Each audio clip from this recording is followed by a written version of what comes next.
మంత్రి గారి water tank లో డ్రైనేజ్ కలుస్తుంటే చెక్ చేసుకోవద్దురా.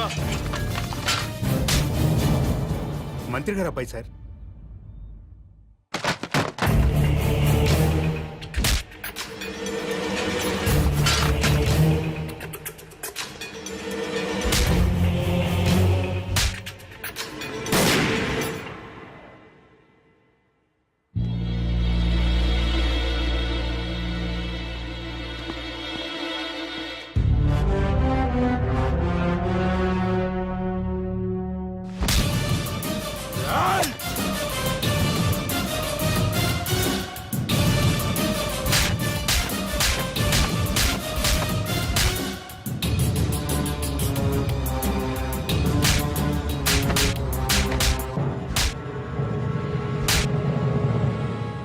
రెండు నిమిషాల్లో నీ బాబు ఇక్కడ ఉండాలి.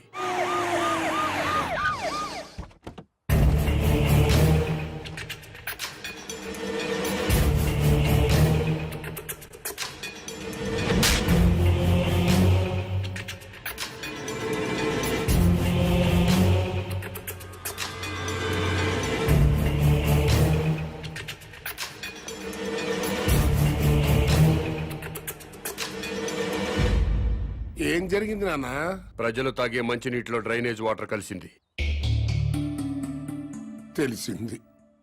బాధపడుతున్నా, ఖండిస్తున్నా, దర్యాప్తు జరిపిస్తా, చర్యలు తీసుకుంటా. ప్రభుత్వ నిర్లక్ష్యం వల్ల పసివాడు చనిపోయాడని బాధపడుతున్నారా లేదా? ఎందుకు పన్నండి? నా సొంత బిడ్డ పోయినంత బాధగా ఉంది. నీ ఇంట్లో వాటర్ ట్యాంకులోకి డ్రైనేజ్ వాటర్ వచ్చి కలిసింది. ఆ నీళ్లు మీ ఒంటి మీద పడితేనే మీ మనుషులు ప్రభుత్వ ఉద్యోగులపై దాడి చేశారు. అవే నీళ్లు తాగి ప్రజలు చనిపోతే మీ మనుషులు ఎందుకు స్పందించలేదు? ప్రజలు బాధపడుతుంటే మీరు స్పందించలేదు, కానీ మీకు బాధ వచ్చినప్పుడు మాత్రం వెంటనే ఎందుకు స్పందించారు? తప్ప కాదా? తప్ప కాదా? తప్పే.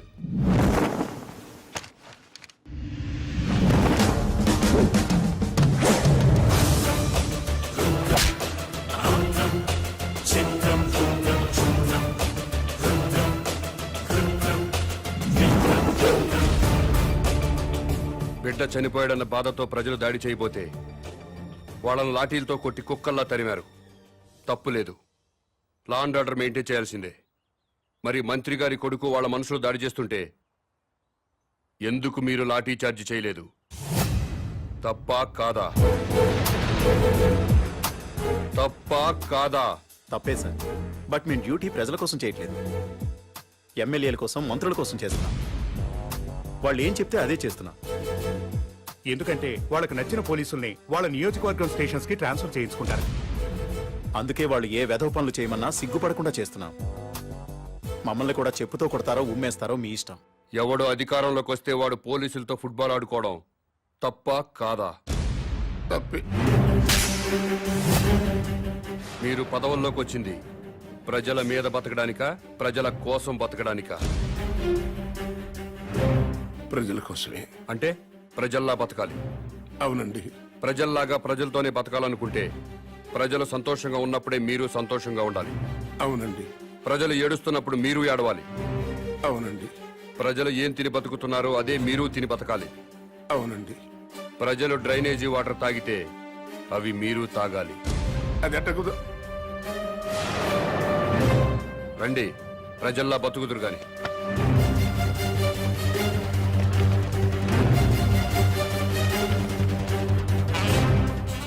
మంత్రి గారికి మంచినీళ్ళు ఇవ్వండి.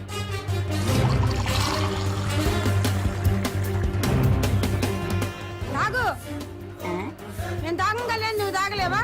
తాగు తాగు. రోజు మేము తాగేది అయ్యే. తాగు తాగు.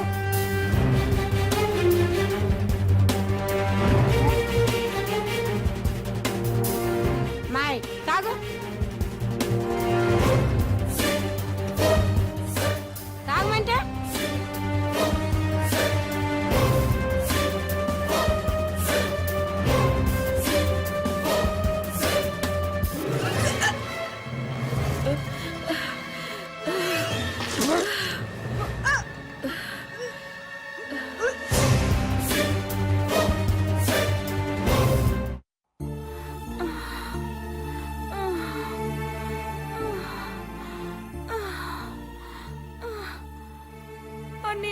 ఇందాక బస్తీలో పిల్లోడు చచ్చాడు.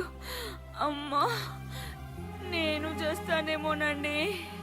ఏం లేదులేవే, మోషన్స్ ఎక్కువయ్యి ఒంటో నీరంతా పోయింది, అందుకే ఆ నీరసం. సెలైన్ ఎక్కిస్తున్నారు కదా, ఏం కాదులే.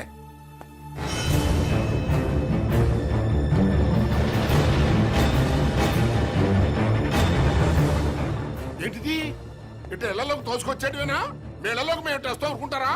ఏమనంటే ప్రెస్, మా ప్రైవేట్ జీతాలు ఉండవు. ఉండవు. ఏ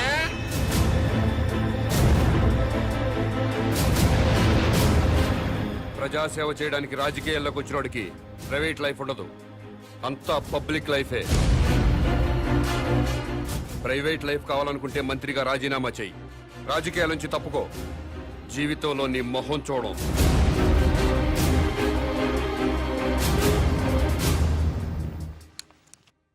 రాని రాని ఆపు ఆపు ఆపు ఆపు.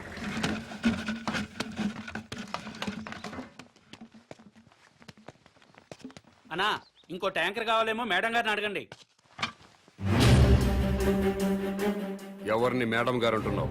మంత్రి గారి భార్యనండి. బస్తీలో మంచినీళ్లు సప్లై చేసేటప్పుడు బస్తీలో ఉన్న ఆడవాళ్లను ఇలాగే మేడం గారిని గౌరవంగా పిలుస్తావా? ఇలాగే గౌరవంగా పిలుస్తావా అని అడుగుతున్నాను. మీకే చెప్పేది, దున్నపోతలో ఉన్నారు. ఓ తోసుకురాపోతే లైన్ లో రావచ్చు కదా. ముందుకు వచ్చారంటే మొహం బయలుదేరి వెళ్ళు.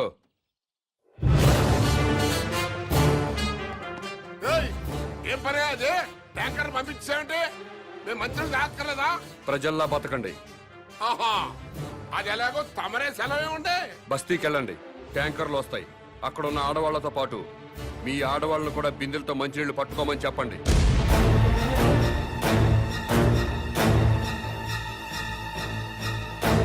నేను మంత్రి గారి భార్యనండి. బస్తీ ఆడవాళ్ళతో కలిసి మంచిళ్ళ కోసం బిందె పట్టుకొని క్యూలో నిలబడాలా? లేబర్ కి మనకి తేడా లేదా డాడీ? వాళ్ళు ప్రజలమ్మా, ఆ మాట వాళ్ళని అనలేం కదా. ఎందుకు అడగకూడదు? వాళ్ళేమైనా మన కూడికే ఓట్లు వేశారా? కోట్ల రూపాయలు కుమ్మరించాం. 75 లక్షల రూపాయల బ్రాండీలు విస్కీలు తాగి ఓట్లేశారు. ఊరికే వేశారా?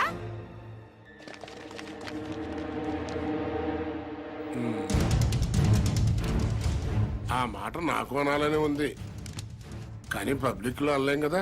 అంటే ఏమవుతుంది డాడీ? పదవి పోతుంది అంతేగా.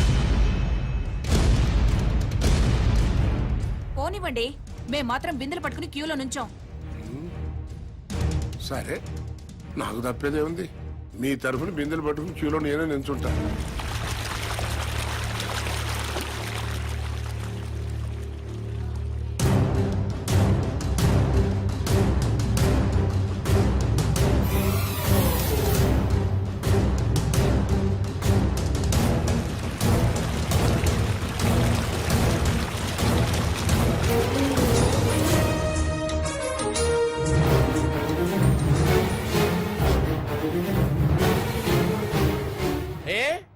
బిందెలతో నిలబడి లైన్లో నీళ్లు పట్టుకోవడానికి ఎందుకు బాధపడుతున్నారు?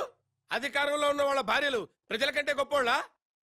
బిందెలతో నీళ్లు పట్టుకోలేరా? ఈ ఒక్క మంత్రి గారి భార్య కాదు, అందరి మంత్రుల భార్యలు ఇలాగే లైన్లో నిలబడి బిందెలతో నీళ్లు పట్టుకోవాలి. అప్పుడే ప్రజాస్వామ్యం బతుకుతుందని నేను మీకు మనవి చేస్తున్నాను.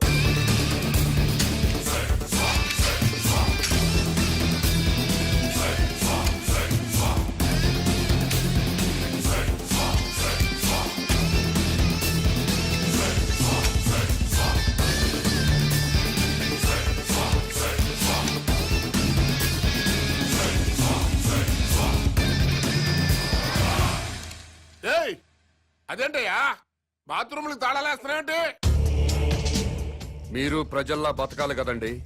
ఏంటయ్యా ప్రజలు వాళ్ళలాగా బతకాలంటే మా బాత్రూమ్లకు తాళాలయ్యాలా?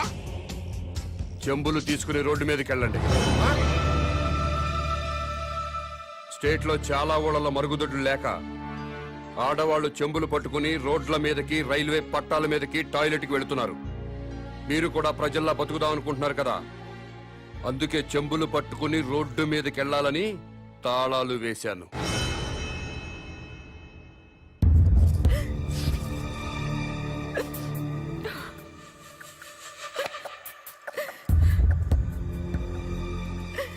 ఇంతకంటే చచ్చిపోవడం నయం. ఏంటి డాడీ ఇది మినిస్టర్ గా మీరేం చేయలేరా? ప్రజల్లాగానే మనము బతకాలంటున్నాడు కదమ్మా. ప్రజలంతా చికెన్ గునియాతో బాధపడుతున్నారు, మనం కూడా చికెన్ గునియా తెచ్చుకోవాలా? లవ్ పేరు చెప్పి ఆడపిల్లల మీద యాసిడ్ పోసి చంపుతున్నారు, మనము చంపాలా? ఆర్గ్యుమెంట్ వద్దమ్మా. ఈ సమస్యకి ఒక్కటే పరిష్కారం. మనం జనంతో పాటు చెంబుట్టుకుని రోడ్డు మీదకి వెళ్ళకూడదు అనుకుంటే నేను ఎమ్మెల్యేకి రాజీనామా చేయాలి, మంత్రి పదవికి రాజీనామా చేయాలి, అసలు టోటల్ గా నేను రాజకీయ సన్యాసమే చేసేయాలి. అభిమానం ముఖ్యమో అధికారం ముఖ్యమో మీరే నిర్ణయించండి.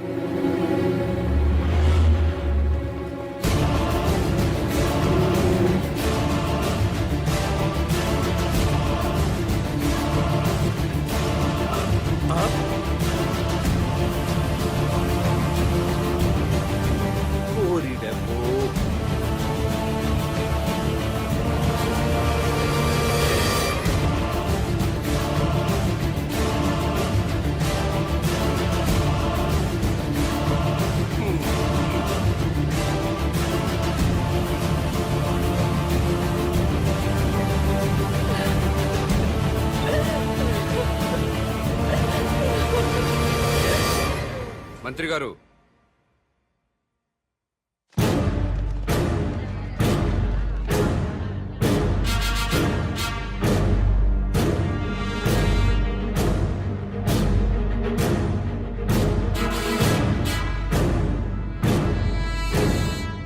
కన్నీళ్లు మంత్రుల కుటుంబాలకే కాదండి, మా ఊళ్ళు ప్రజలకు కూడా ఉంటాయి,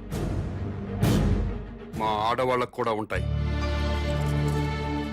నలుగురిలో మొగుడు ముందు నిలబడడానికి కూడా ఆడది మొహాట పడుతుంది. అలాంటిది పొద్దున్నే చెంబు తీసుకుని రోడ్డు మీద నిలబడాలంటే ఎంత సిగ్గుపడుతుందో, ఎంత అవమానంతో చచ్చిపోతుందో తెలీదా సార్ మీకు? ఈ దేశంలో అన్నిటికంటే ఉప్పు చీప్ సార్. ఉప్పు కంటే కూడా ఆడదాని పరువు చీప్ అనేలా మీలాంటి నాయకులు ప్రవర్తిస్తున్నారు. మనుషులైతే సిగ్గుపడండి, మనసుంటే ఆలోచించండి.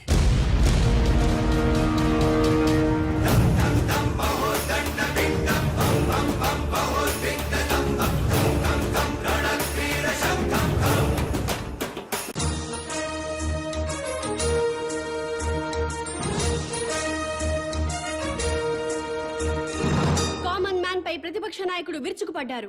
మంత్రి గారి కుటుంబాన్ని అవమానించడం అమానుషమంటూ నిప్పులు చెరిగారు. ప్రతిపక్ష నాయకుడి మాటల్ని లైవ్ లో చూద్దాం. అవునండి, మంత్రి తప్పు చేస్తారు, మీ ఇష్టం వచ్చినట్టు ప్రవర్తిస్తారా? మంత్రి ఫ్యామిలీ ఏం పాపం చేసింది? వాళ్ళని రోడ్డు ఎక్కి అవమానిస్తారా? బాత్రూమ్లకు తాళాలు వేస్తారా? ఆ గవర్నమెంట్ తప్పు చేయదా? తప్పు చేసి అసెంబ్లీకి తాళాలు వేస్తున్నారా? సెక్రటరీ తాళాలు వేస్తారా? అలా మాట్లాడితే కుదరదు. కామన్ మ్యాన్ ని లైన్ లోకి వచ్చి మాట్లాడమనండి.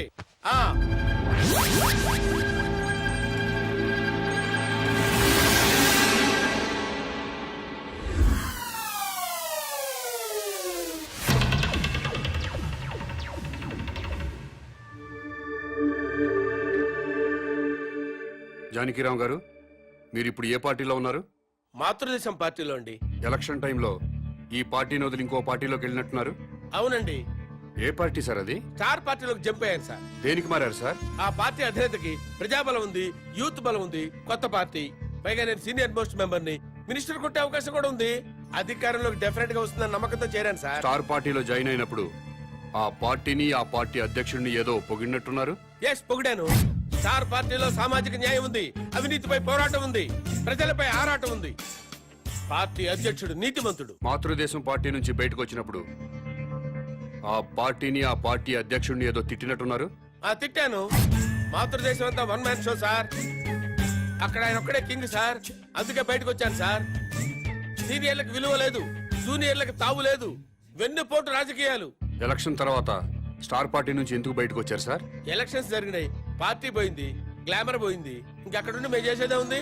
అందుకనే స్వగృహ ఆపరేషన్ తో మాతృదేశంలో చేరిపోయాం. స్టార్ పార్టీ నుంచి బయటకు వచ్చినప్పుడు ఆ పార్టీని, ఆ పార్టీ అధ్యక్షుడిని ఏదో తిట్టినట్టున్నారు. తిట్టేశా. స్టార్ పార్టీ అధ్యక్షుడు అవినీతి పరుడు, కులం పిచ్చి, వర్గం పిచ్చి, పార్టీ టికెట్లు అమ్ముకున్నారు. నిజంగా స్టార్ పార్టీ అధ్యక్షుడికి కులపిచ్చుందా సార్? చచ్చ లేదు సార్. డబ్బులు తీసుకుని ఎమ్మెల్యే టికెట్లు అమ్ముకున్నారా సార్? లేదు లేదే. నిజంగా స్టార్ పార్టీ అధ్యక్షుడు అవినీతి పరుడా సార్? No no no. మరెందుకు సార్ స్టార్ పార్టీని, పార్టీ అధ్యక్షుడిని విమర్శించారు? మరి తిట్టకపోతే బయటికి ఎలా వస్తాను సార్? మళ్ళీ మాతృదేశం పార్టీలో జాయిన్ అయినప్పుడు ఆ పార్టీని ఏమని పొగిడారు సార్? మాతృదేశం పార్టీ నాకు రాజకీయ జన్మనిచ్చిన పార్టీ. ఆ పార్టీలో చేరితే మా అమ్మ కౌగిల్లో చేరినట్టుంటుంది. తిరిగి నా పుట్టింటికి వచ్చినట్టుంది. ఆ పార్టీ కోసం నా ప్రాణాలు ఇస్తా, ఆ పార్టీ కోసం రక్తం దారపోస్తా. మీరు ఇప్పటికే స్టేట్ లో ఉన్న అన్ని పార్టీలు మారారు. ఇలాంటి రాజకీయ నాయకుల్ని ప్రజలు ఏమనుకోరా సార్? ఏంటి సార్ జనం గురించి మాట్లాడతారు? వాళ్ళు ఏంటనుకున్నారు సార్? మందు పోయిస్తే ఓట్లేస్తారు సార్, డబ్బులు ఇస్తే ఓట్లేస్తారు సార్, క్యాస్ట్ ని బట్టి ఓట్లేస్తారు సార్. ఒక అభ్యర్థి గుణాన్ని బట్టి ఎవరైనా ఓట్లేస్తారా సార్? వెయ్యరు సార్ వాళ్ళు. అందుకే మేమేం చేసినా వాళ్ళు మమ్మల్ని తిట్టే హక్కు లేదు సార్. అది సార్ జరిగింది. ఏంటి సార్ జనాన్ని ఇలా అన్నాను కోపం వచ్చిందా మీకు? నిజంగా జనం మంచోళ్ళు అయితే ఒక సిన్సియర్ అభ్యర్థిని ఎందుకోరు సార్? వాళ్ళు చేసేది తప్ప కదా సార్? వాళ్ళని ఎలా బాగు చేయాలని నేను ఆలోచిస్తున్నాను సార్. దాని గురించి ఆలోచిస్తున్నాను సార్ నేను.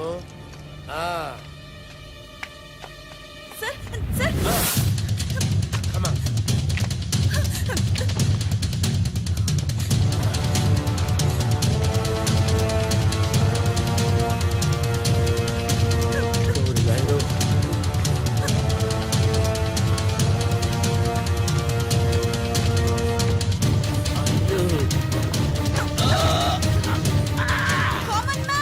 ఇతను పారిపోతున్నాడు, రండి.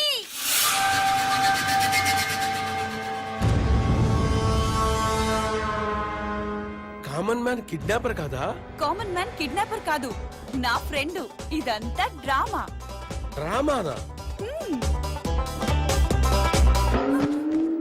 కామన్ మ్యాన్ ప్రతిపక్ష నాయకుడిని కిడ్నాప్ చేసిన సంగతి మనకి తెలుసు. అయినా కామన్ మ్యాన్ సిటీలో దర్జాగా తిరుగుతున్నాడు. అరెస్ట్ చేయడం పక్కన పెడితే కనీసం కామన్ మ్యాన్ ని అడిగే సాహసం చేయలేకపోయింది ప్రభుత్వం.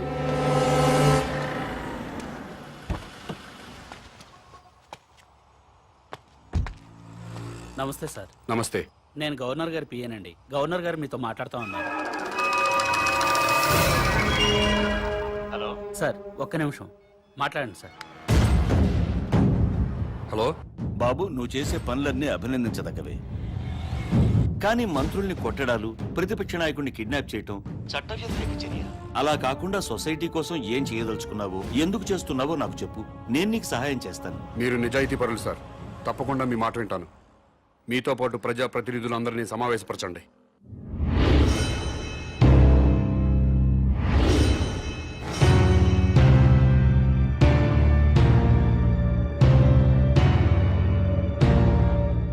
నీకేం కావాలి? నాకేం అక్కర్లేదు. మరెవరికి కావాలి? రాజకీయాల్లో సిస్టమ్ ఉండాలి. ఎలాంటి సిస్టమ్? భక్తుల కోసం తిరుపతి కొండపై ఉన్న సిస్టమ్. నువ్వు తాగుబోతువా, తిరుగుబోతువా, రౌడీవా, గోండావా అన్నది మాకు అనవసరం. తిరుపతి కొండపైకి ఎక్కాలంటే మాత్రం భక్తుడిగా మారాలి. కొండపై ఉన్నంతసేపు తాక్కూడదు, తిరగకూడదు. ఎలాంటి తప్పుడు పనులు చేయకుండా భక్తితో ఉంటూ భక్తుడిలాగా కొండ దిగిపోవాలి. కొండ దిగాక మీ ఇష్టం. ఆ సిస్టమ్ ప్రజలంతా ఫాలో అవుతున్నారు కాబట్టి తిరుమల కొండని 100 సంవత్సరాల నుంచి పవిత్రంగా ఉంచుతున్నారు. అలాంటి సిస్టమ్ రాజకీయాల్లో లేదు. రౌడీలు, గూండాలు, భూకబ్జాదారులు, ఫ్యాక్షనిస్టులు, అవినీతి పరులు రాజకీయాల్లోకి వచ్చేస్తున్నారు. రాజకీయాల్లోకి వచ్చాక కూడా గూండాల్లా ప్రవర్తిస్తున్నారు. ఫ్యాక్షనిజం వదలలేదు, భూకబ్జాలు మానలేదు, అవినీతి పనులు చేస్తూనే ఉన్నారు. దాని మూలంగా సొసైటీ మొత్తం నాశనం అయిపోయింది. డబ్బులు పెట్టుబడి పెట్టాల్సిన వ్యాపారంలో గాని రాజకీయాల్లో కాదండి. ప్రజాసేవ చేయడానికి డబ్బులు ఖర్చు పెట్టుకుని ఓట్లు కొనాలండి? ప్రజలతో బ్రాందీలు, విస్కీలు తాగించాలండి? ఎలక్షన్లో డబ్బు సారా ఖర్చు పెట్టకుండా నిజాయితీగా కేవలం ప్రజల ప్రేమతో గెలిచి ఎమ్మెల్యే అయిన వాళ్ళ పేర్లు ముచ్చటగా 3 పేర్లు చెప్పగలరా?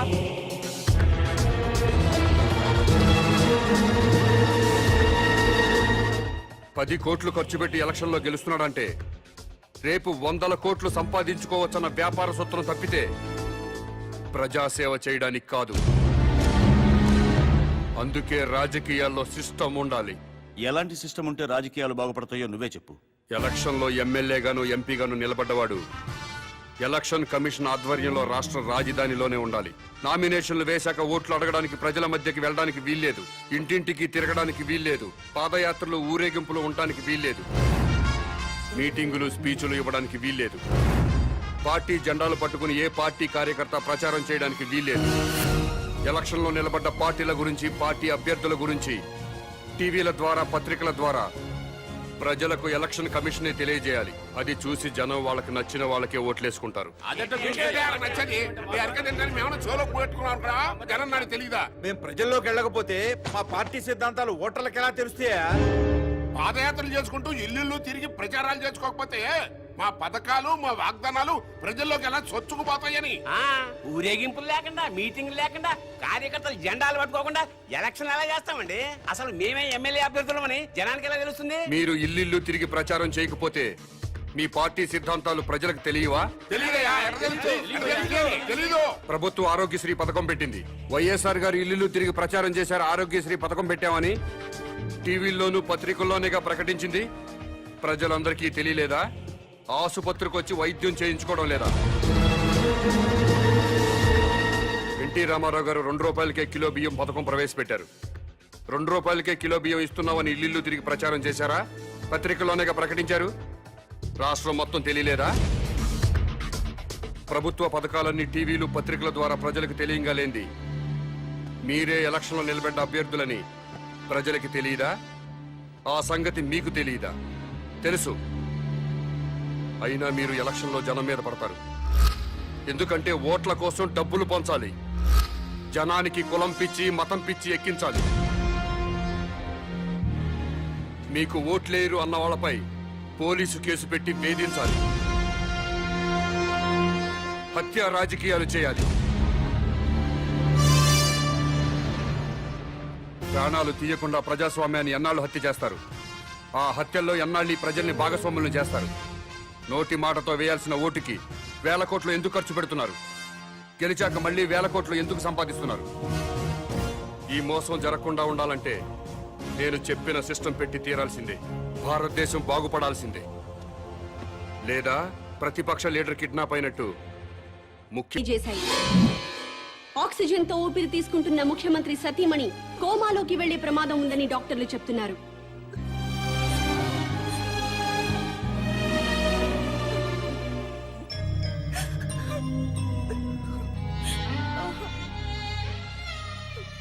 ఆశయం గొప్పదే, అమ్మా గొప్పదే. మాట్లాడు. ఎవరో? Hello daddy.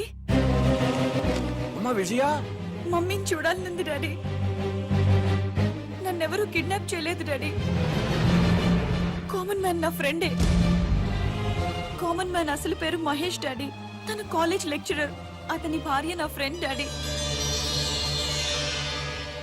మహేష్ కుటుంబానికి మీ రాజకీయ నాయకులే వాళ్ళ స్వార్థం కోసం అన్యాయం చేశారు డాడీ. ముఖ్యమంత్రి వెంకటేశ్వరరావు గారు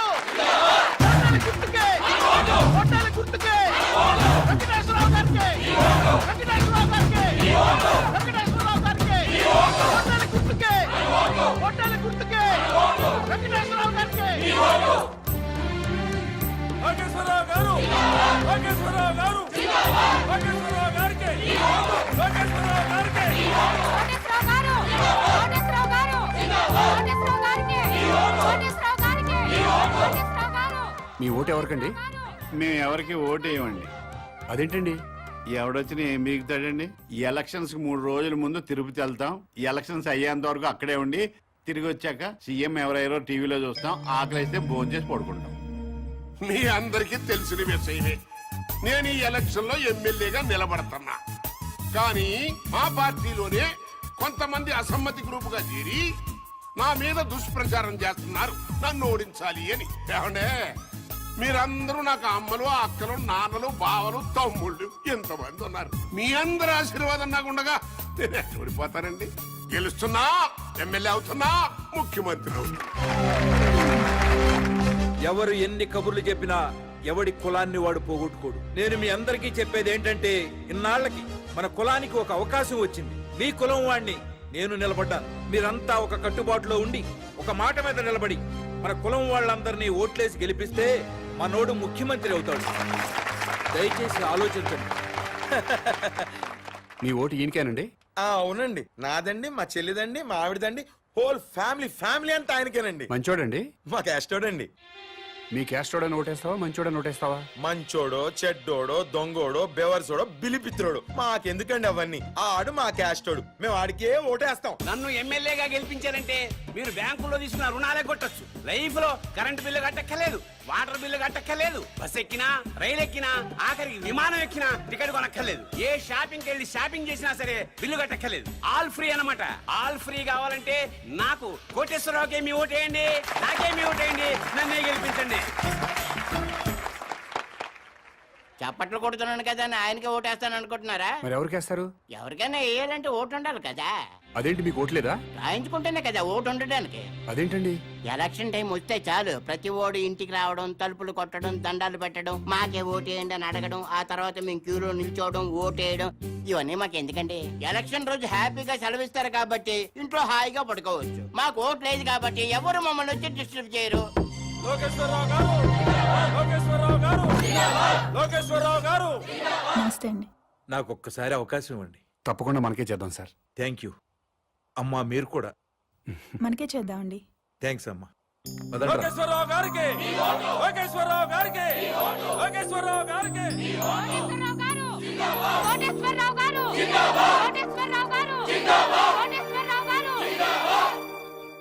నాకు ఒక్క అవకాశం ఇవ్వండి సార్ ప్లీజ్. తప్పకుండా మనకే చేద్దాం సార్. థ్యాంక్స్ అమ్మా. మీరు కూడా తప్పకుండా చేద్దామండి. థ్యాంక్స్ అమ్మా.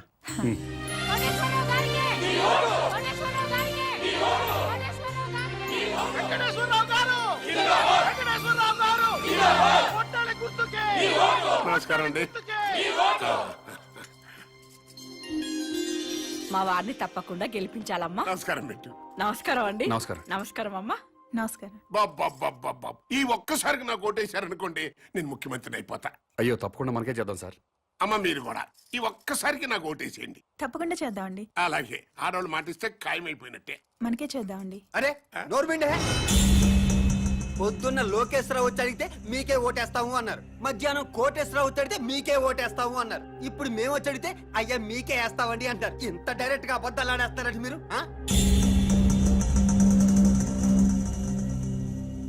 అంటే ఏదో మొహమాట పడి అట్ట చెప్పుంటారులేరా.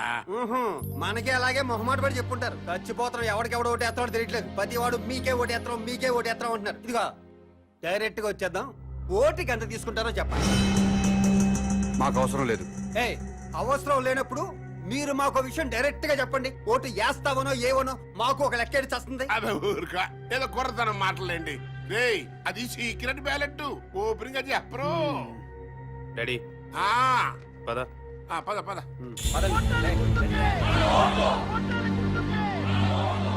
డాడీ ఈ పాదయాత్రలు బెగ్గింగ్లు వేస్ట్ డాడీ. 50,000 ఓట్లు సాలిడ్ గా కొనేద్దాం.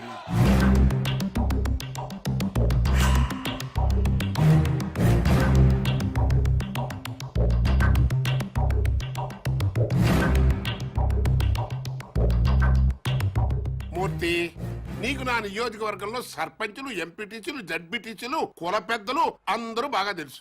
మా పార్టీ వాళ్ళే కాకుండా 50,000 ఓట్లు బయట నుంచి పడాలయ్యా. పడాల్సిందే అంటే కొనాల్సిందే సార్. అది జనరలే కదంటయ్యా. మనలో మన మాట ఓటు ఎంత కొనిపిస్తా. ఓటుకు 1000 అయితే రెండో మాట లేకుండా అమ్ముడుపోతారు సార్. మందు మందేనా అన్ని అందులోనేనా? మందుకి వేరే ఇచ్చుకోవాలి సార్.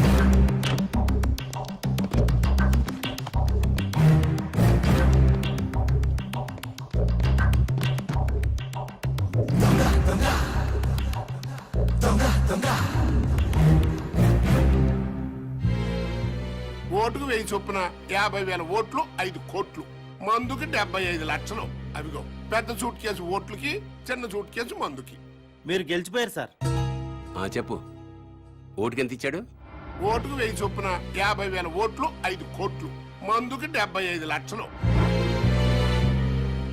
వెంకటేశ్వరరావు ఓటుకి 1000 రూపాయలు ఇచ్చాడు. నేను 1500 ఇస్తా. అతను మందుకి 75 లక్షలు ఇచ్చాడు. నేను 1,50,00,000 ఇస్తా. అంటే టోటల్ గా 50,000 ఓట్లకి 9 కోట్లు. లెక్క చూసు.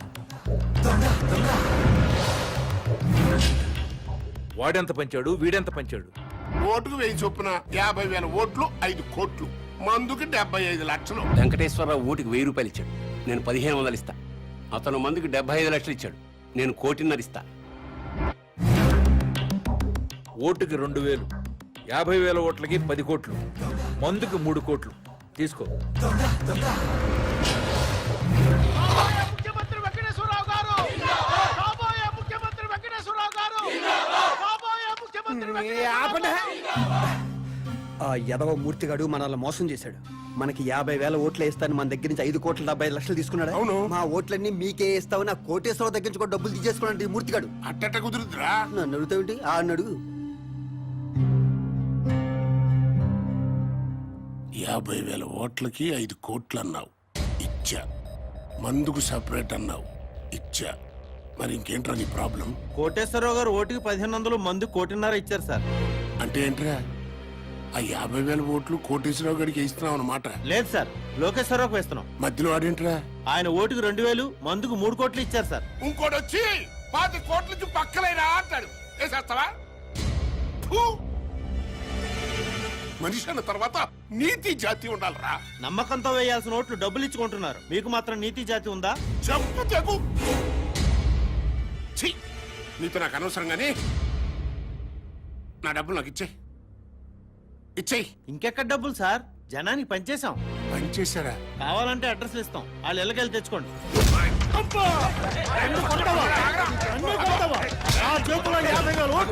నన్ను కాదు, మీరు ఎలా గెలిచారు ఒక్క ఓటు కూడా మీకు పడకుండా చూస్తా, మీ అంతు చూస్తా, నా సంగతి ఏంటో మీకు చూపిస్తా. నా మీడియాలో సురు. ఆగండి!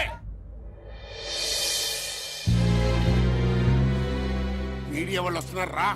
అసలు ఎలక్షన్ టైము, కొట్టక్కర్లేదురా. చెయ్యి ఎత్తితే చాలు కొట్టారని 90 సార్లు అన్ని ఛానల్తో చూపిస్తారు. రండి. నన్ను ఓడించడానికి మన పార్టీ వాళ్ళు అపోజిషన్ పార్టీ వాళ్ళు ఒక్కటైపోయారా. అప్పుడు నేను ఓడిపోవటం ఖాయం. అందుకే ఎలాగైనా ఎలక్షన్ ఆపాలరా. ఆపాలంటే ఓటర్స్ లో కనీసం 500 మంది సావాలి. ఆ మాత్రం ప్రజల్ని త్యాగం చేస్తే తప్ప మనకి న్యాయం జరగదు. ఇది అన్నా, నా మాటిను, నీ పనిలో నువ్వు ఉండు, నేను శంకరం మా పనిలో మేము ఉంటాం, సరేనా?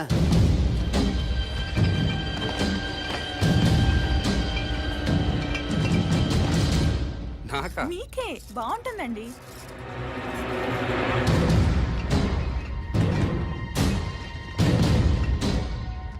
అన్నా చెప్పు తమ్ముడు. అన్ని బస్తీలకు మందు పంపిస్తున్నాం. నిజం మందు అనుకుని మన కార్యకర్తలందరూ తాగుతారేమో. ఇది కల్తీ మందు. ప్రజలు మాత్రమే తాగాలి. కనీసం 500 మందైనా చావాలన్నా ప్రజలు మాత్రమే. అర్థమైందా అన్నా?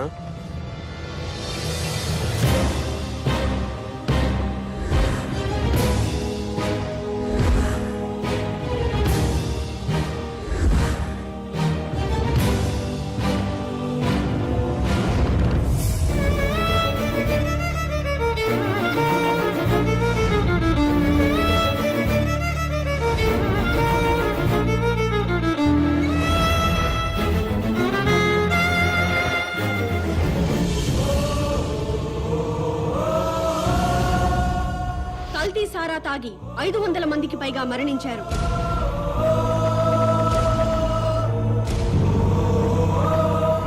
ఈ నియోజకవర్గంలో ఎన్నికల్ని నిలిపివేస్తున్నట్టు ఎలక్షన్ కమిషన్ ప్రకటించింది.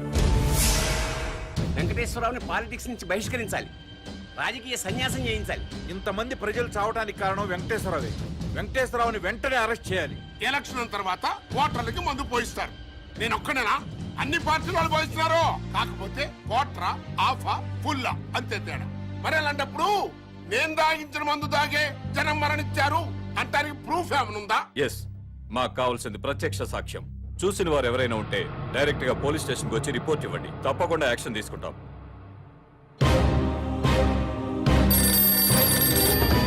చెప్పండి. మంత్రి వెంకటేశ్వర గారు అబ్బాయి కల్తీ ముందు పంచడం నేను చూశాను సార్. అతన్ని అరెస్ట్ చేయాలంటే మీరు సాక్ష్యం చెప్పాలి. చెప్తాను సార్. స్టేషన్కి వచ్చి రిపోర్ట్ ఇవ్వండి. ఇస్తాను సార్. మహేష్ అనేవాడు మీ అబ్బాయి శంకర్ మీద కంప్లైంట్ ఇచ్చాడు సార్.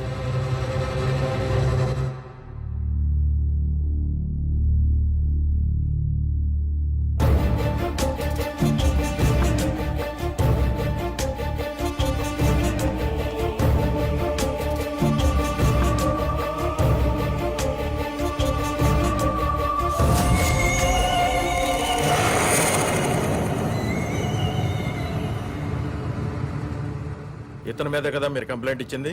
అవును సార్. ఇతను తీసుకెళ్లి సెల్లో పడేయండి.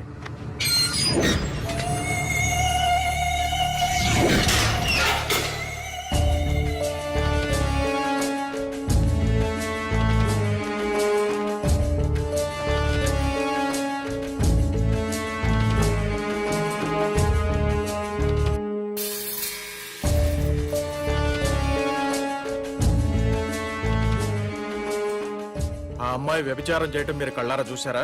చూశానండి. రిపోర్ట్ రాసివ్వండి. ముందు దాన్ని తీసుకురండి. ఆల్రెడీ తీసుకొచ్చామయ్యా. ఎస్ఐ గారు,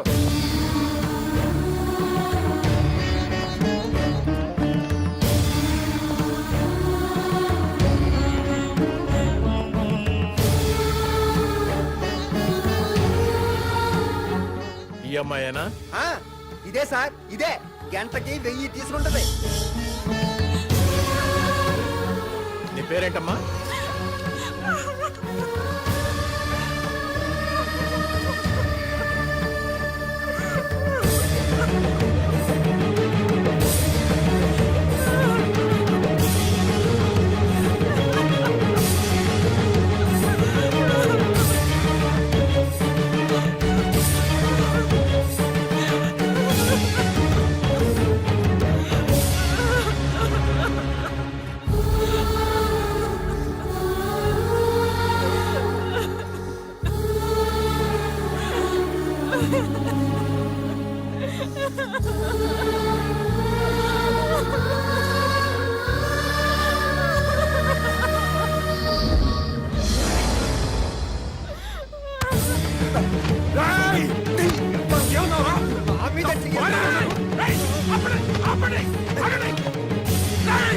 నా భార్య సార్, నా భార్య సార్. తను నీ పెళ్ళానికి ఏంటి వ్యభిచారం చేయకూడదని రూల్ ఉందా? మంత్రి కొడుకు 500 మందిని చంపాడన్నావు, నేను చూశానన్నావు. నీ మాట విని మంత్రి కొడుకుని అరెస్ట్ చేశానా లేదా? సెల్లో పెట్టానా లేదా? అలాగే ఇతను నీ పెళ్ళం వ్యభిచారం చేస్తుందని చెప్పాడు, నేను చూసా అన్నాడు, కంప్లైంట్ ఇచ్చాడు. ఈయన మాట విని నీ పెళ్ళాన్ని అరెస్ట్ చేశాను, స్టేషన్ కి తీసుకొచ్చాను. తప్ప? మంత్రి కొడుకుని ఇంట్రాగేట్ చేస్తాం, నీ పెళ్ళాన్ని ఇంట్రాగేట్ చేస్తాం. అప్పుడు తెలుస్తుంది దొంగెవరో దొరెవరో. ఎస్ఐ గారు,